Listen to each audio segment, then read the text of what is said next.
नमस्कार दोस्तों, मैं अभिजीत आनंद पैरानॉर्मल इन्वेस्टिगेटर अपने चैनल हॉरर टॉक्स पे आपका स्वागत करता हूं। दोस्तों, आज मैं पंजाब की एक कहानी से रूबरू करवाने जा रहा हूं। एक संटी सिंह नाम का लड़का था जिसका शादी होने वाला था। घर में काफ़ी उत्साह का माहौल था और पंजाब में जो शादियां होती है ना, वो दिन में होता है। तो दिन का टाइम था, लोग काफ़ी उत्साहित थे। सारे बारात गए, एक मैरिज हॉल में शादी हुआ। सभी यार दोस्तों से मिले, रिश्तेदार से मिले, सब काफ़ी उत्साहित थे। शादी हुई। शादी होकर रात में फिर वो संटी सिंह अपने वाइफ को लेकर के, जिससे शादी हुई थी, उसको लेकर के अपने घर चला आया। ठीक है, धीरे धीरे अब शादी हो गई। लोग जो गेस्ट आए थे, उनके फूफा फुआ, मामा मामी, चाचा चाची, जो भी गेस्ट होते वो सारे धीरे धीरे धीरे 1-2-3 दिन के बाद सारे चले गए। अब क्या होता है ना, लगभग 15 दिन 20 दिन के बाद ना उनके घर में कुछ अजीबो गरीब हरकत होने लगती है। जैसे कि रात में कोई जगता है, जैसे संटी सिंह का पिताजी को लगता है कि घर में कोई चलने की आवाज आ रही है। कोई पायल नहीं छनक रहा था, जिससे कोई चल रहा है। अब घर में 5-6 सदस्य हैं, सब अपने अपने कमरे में सोए हुए हैं, तो चलेगा कौन। फिर भी लगता था अच्छा कोई चल रहा होगा। फिर ऐसा ही शक उनके माताजी को भी हुआ। उनको दूसरी रात उनको लगा कि घर में कोई चल रहा है। फिर एक दिन क्या होता है कि सब लोगों को एक साथ चीखने की आवाज सुनाई देती है। कोई चीख रहा था जोर जोर से, जैसे कि कोई भंवर में फंसा हुआ हो, कोई डूब रहा हो और वो चिल्ला रहा हो कि बचाओ बचाओ। ऐसे चीखने की आवाज हुई। सब एक साथ जागे देखे तो कहीं से कोई नहीं था, कहीं कोई नहीं था। सबको लगा कोई चोर होगा, क्योंकि कटीले झाड़ी में फंस गया होगा, उसे वो बुला रहा होगा मदद के लिए। लेकिन ऐसा कुछ नहीं था। लोग टॉर्च लेकर के जगह जगह देखे, कुछ नहीं था। धीरे धीरे समय बीतते गए, बट ये जो पैरानॉर्मल एक्टिविटी थी, अनवांटेड एक्टिविटी, वो इनके घर में हो ही रहा था। ये धीरे मतलब छोटी छोटी चीज, ऐसा नहीं कि रेगुलर हो रहा था, कभी कभार जैसे 15 दिन 20 दिन पे ऐसा कुछ हो जाता था। तो जब 1 साल 1.5 साल हो गए, तो वो जो संटी सिंह के पिताजी थे, वो गांव में ही कोई पूजा करने वाले पंडित जी होंगे, उनको बुलाया। नामी गिरामी थे ये सब चीज़ में। तो वो जब घर आए तो उनके घर, तो वो बोले कि आपके घर में ना कोई एक वस्तु है जो शापित वस्तु है। ठीक है, सबने पूछा कि क्या है बताइए। तो पंडित जी ने बोला कि वो तो मैं नहीं बता सकता, पर कुछ वस्तु शापित वस्तु है। जब तक उसका वो यहाँ रहेगा तब तक ऐसी घटनाएं होती ही रहेगी। ठीक है, बोल के चले गए। वो चले गए। उसके बाद फिर कुछ दिन नहीं हुआ, फिर जो संटी सिंह की वाइफ थी वो प्रेग्नेंट हुई। ठीक है, घर में और फिर उत्साह का माहौल हुआ कि घर में एक नन्हा सा कोई आने वाला है। धीरे धीरे धीरे समय बीतते गया। 8 महीना 9 महीना हो गया। उसके बाद वो उसकी जो पत्नी थी वो बच्चे को जन्म दी। बिल्कुल सही था। धीरे कुछ ना कुछ तो थोड़ा बहुत होता था, पर ये था कि घर में नॉर्मल माहौल था। डरे हुए तो थे ही लोग कि कुछ ना कुछ एक्टिविटी हो रही है। हुआ क्या कि उन लोगों का घर में ना, जो जहाँ पे खाना बनता है, किचन जो हम लोग कहते हैं, वो पहले चूल्हा था और बच्चा ना सोया हुआ था रूम में। तो संटी सिंह की वाइफ ना रोटी बना रही थी और उस संटी सिंह का जो पिताजी था वो बाहर से जा रहा था आंगन से।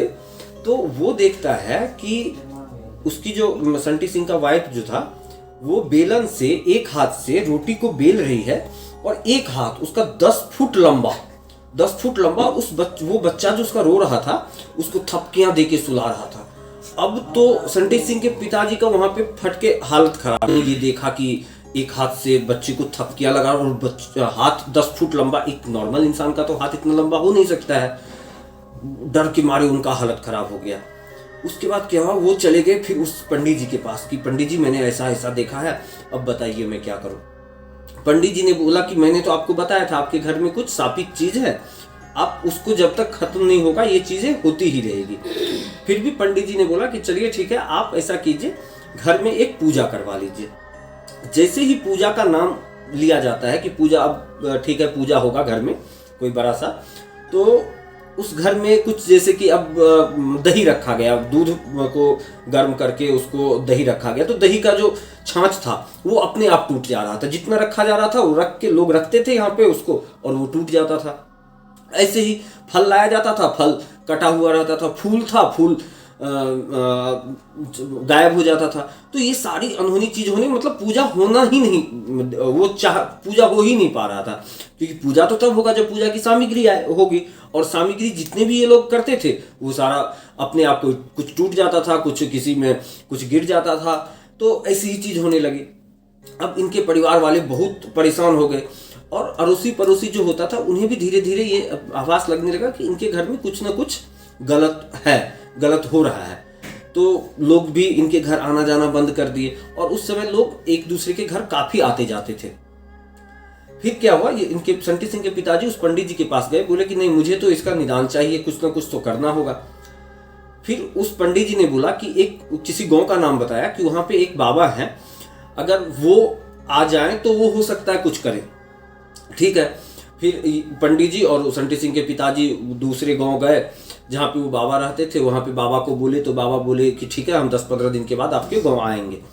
10-15 दिन के बाद फिर वो आए। तब तक अब जो घटनाएं थी ना वो ज्यादा वो तेजी से हो रहा था, एवरीडे ऐसा कुछ आवाज, कभी कोई घड़ा फूट जाता था, कभी बर्तन में खाना बना हुआ वो पलट जाता था, मतलब ऐसी ही घटनाएं ज्यादा होने लगी। तो जब वो बाबा जो जिनको बुलाया गया तो वो 10-15 दिन के बाद आए, तो वो जैसे ही उस सीमा जो इनके घर का सीमा था उसमें पैर रखे तो और पैर पीछे कर लिए। उन्होंने बोला कि मैं ये लोग गए कि आइए, तो उन्होंने बोला कि नहीं मैं आपके इस सीमा के अंदर नहीं जा सकता, क्योंकि अगर मैं इस सीमा के अंदर प्रवेश कर गया तो उस चीज को मैं नहीं पहचान पाऊंगा कि वो क्या चीज है। तो बोला ठीक है। उसके बाद पूछा गया ये घटनाएं स्टार्ट कब से हुई, तो बोला कि जब से संटी सिंह का शादी हुआ है उसके बाद से 15-20 दिन के बाद से ये घटनाएं स्टार्ट हुई। तो वो जो बाबा थे उन्होंने बोला कि ऐसा कीजिए कि आपके घर में जो ये अपने घर से जो भी चीज लेके आई थी वो सारा चीज यहाँ पे सीमा के अंदर रख दीजिए। ठीक है, ऐसा ही किया गया। जो पलंग, मेज, कुर्सी, चारपाई, जो भी चीज, जितना भी चीज आया था, कपड़ा लत्ता, ये सारा चीज वहां पे रख दिया गया। बाबा एक एक करके सबको देखे, बाबा ने बोला इसमें से कोई चीज नहीं है, और बहुत सारी वस्तुएं हैं जो आई हुई है। अब संटी सिंह के पिताजी और माँ ये सोच रहे हैं कि उनके घर से अब बचा हुआ क्या था, गहना, जो गहना उनका उसको मिला था। अब वो ये सोच रहे थे कि इतना सारा गहना है, जब क्योंकि बाबा ही नहीं थे वहां पे, गांव के बहुत सारे लोग थे, ये सब लोग देख लेंगे, कभी कोई चोरी करके ले जाए, कभी कोई डकैती करके ले जाए, तो वो डर रहे थे। तो वो पहले वो पंडित जी से बोले कि पंडित जी ऐसा सब बात है, उस गहना कुछ सोने के आभूषण है वो हम नहीं यहाँ पे रखना चाहते कि पूरे गांव वाले हैं सब देख लेंगे तो दिक्कत होगा। फिर वो बाबा को बोले कि ऐसी सी बात है। बाबा ने बोला कि देखिए जब तक आप मुझे दिखाइएगा नहीं मैं उसका समाधान नहीं कर पाऊंगा। फिर अंतोगत्वा हार के ये लोग जितने भी आभूषण थे वो सारे आभूषण लाके रख दिया गया। बाबा ने अपने झोले से एक कपड़ा निकाला और बाबा के पास एक लाठी था, वो उस सीमा से बाहर थे और सीमा के अंदर ये सारा चीज रखा हुआ था। बाबा ने उस लाल कपड़े में सारा आभूषण को छोड़ के 2 कंगन था, सोने का कंगन था, उस कंगन को अपने लाठी से उठाया और उस लाल कपड़े पे रख के उसे बांध दिया और एक जगह छोड़ दिया। जैसे उसे छोड़ा गया उसमें आग लग गया, उस कपड़े में अपने आप आग लग गया और वो जलने लगा। जितने भी आदमी थे गांव वाले सब देख के डर गए कि आखिर ये ऐसा क्यों हो सकता है।